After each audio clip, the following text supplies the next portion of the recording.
Ruwaibidah itu ya Rasulullah? Yaitu orang-orang yang tafih, yatakallam fi amril amma. Tafih dijelaskan yaitu orang-orang yang hakir, orang-orang yang jelek, orang-orang yang rendahan, orang-orang yang bodoh. Dia berbicara tentang urusan umat. Ini yang disebutkan dengan Ruwaibidah. Hadis ini disahihkan oleh Syekh Albani dalam silsilah hadis as-sahihah di juz yang keempat. Hadis ini diriwayatkan oleh Imam Ibnu Majah, Hakim dan Ahmad. Dan Hakim mengatakan sahihul isnad wa wafaqahu adz-Dzahabi.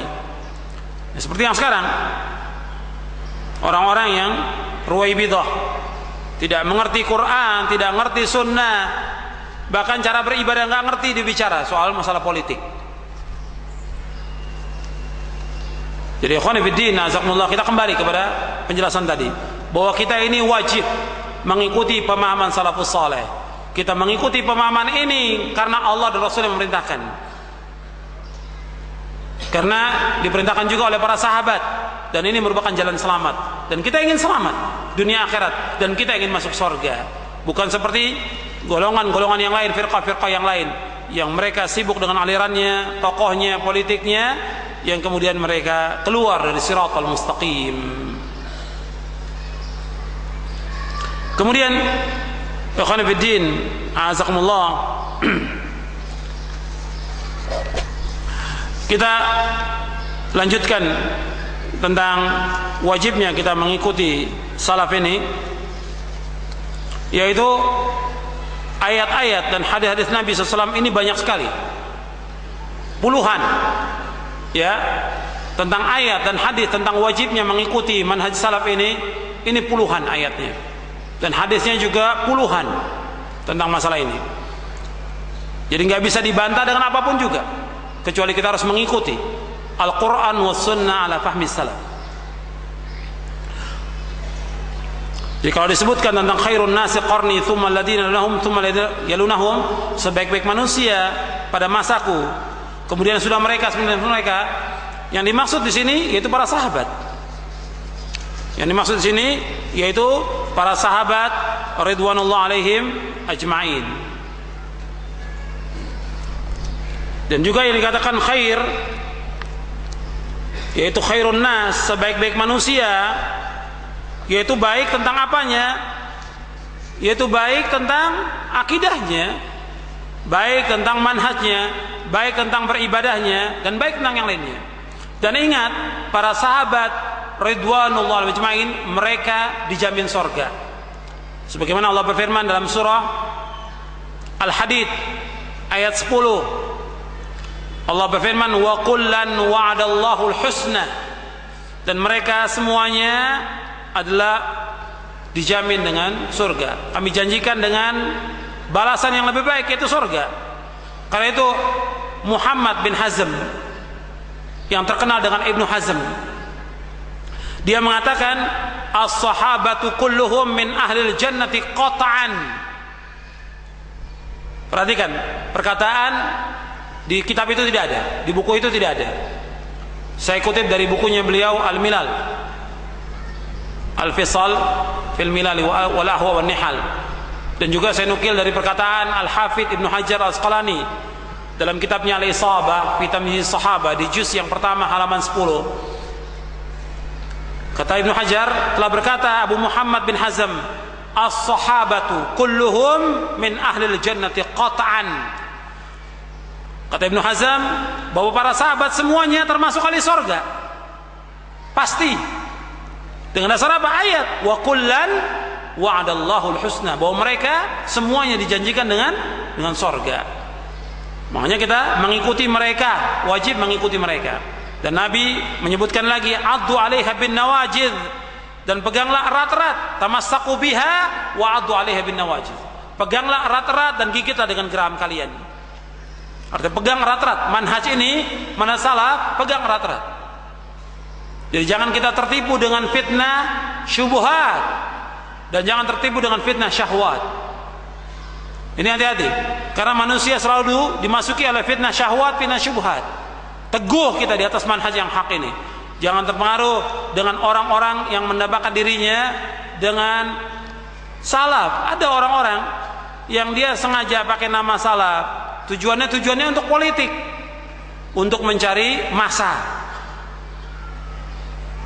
atau untuk mencari yang lain. Kita hati-hati terhadap orang-orang yang seperti itu.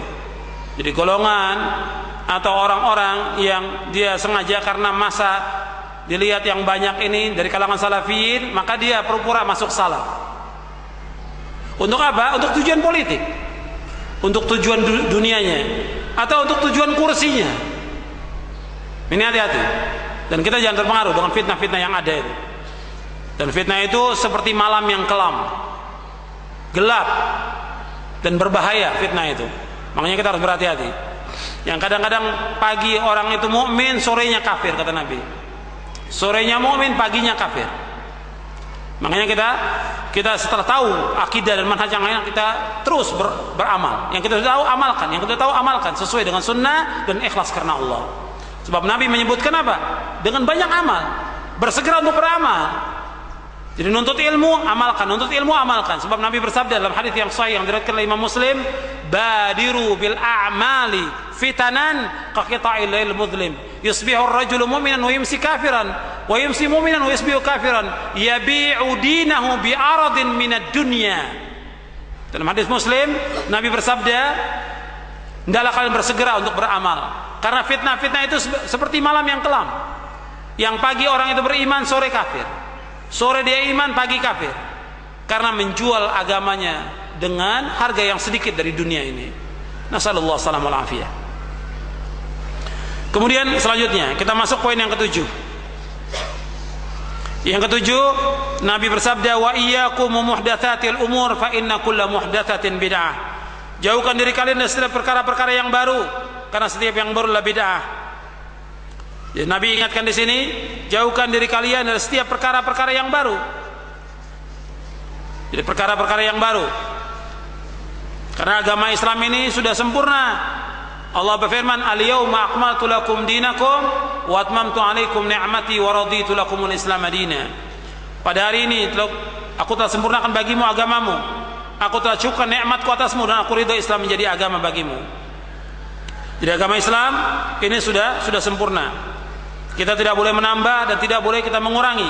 Karena yang membawa manusia ke surga Nabi sudah jelaskan, yang membawa manusia ke neraka Nabi sudah jelaskan. Sebagaimana Nabi bersabda, ma baqiya syai'un yuqarribu minal jannati wa yubaidu minan nar illa wa qad buyyina lakum. Tidaklah tertinggal suatu pun yang mendekatkan kalian ke surga dan menjauhkan diri kalian dari neraka, melainkan telah dijelaskan semuanya kepada kalian. Kemudian ikhwani fiddin, azakumullah, bahwa setiap perkara yang baru ini adalah bid'ah. Setiap perkara yang baru adalah bid'ah. Dan bid'ah itu, definisi bid'ah, antum lihat di halaman 89, halaman 90. Nabi bersabda, al-bid'atu tariqatun fid dini mukhtara'atun tudahi syar'iyyata yuqsadu bis-suluki 'alaiha al-mubalaghatu fit ta'abbud lillahi subhanahu. Bid'ah adalah cara yang baru dalam agama yang dibuat menyerupai syariat dengan maksud untuk berlebih-lebihan dalam beribadah kepada Allah. Ini penjelasan Imam Asy-Syatibi dalam kitabnya Al-I'tisam. Beliau wafat tahun 790 Hijriah. Jadi bid'ah itu cara yang baru dalam agama yang diadakan. Jadi bid'ah ini berupa keyakinan, berupa pemahaman, berupa amalan. Ini bid'ah. Dikatakan oleh Al-Hafidz Ibnu Rajab Al-Hambali yang wafat tahun 795 Hijriah. Antum lihat halaman 92. Halaman 92. Yang dimaksud dengan bid'ah adalah apa yang tidak memiliki dasar hukum dalam ajaran syariat yang menunjukkan keabsahannya. Adapun yang memiliki dasar dalam syariat yang menunjukkan kebenarannya, maka secara syariat tidaklah dikatakan sebagai bid'ah. Meskipun secara bahasa dikatakan bid'ah, maka setiap orang yang buat sesuatu lalu menisbatkannya kepada ajaran agama, namun tidak memiliki landasan dari ajaran agama yang bisa dijadikan sandaran, berarti itulah kesesatan. Ajaran Islam tidak ada hubungannya dengan bid'ah. Tidak ada bedanya antara perkara yang berkaitan dengan keyakinan amalan, ucapan lahir maupun batin. Jadi maksudnya ada bid'ah yang orang nisbatkan itu bid'ah, tapi bukan menurut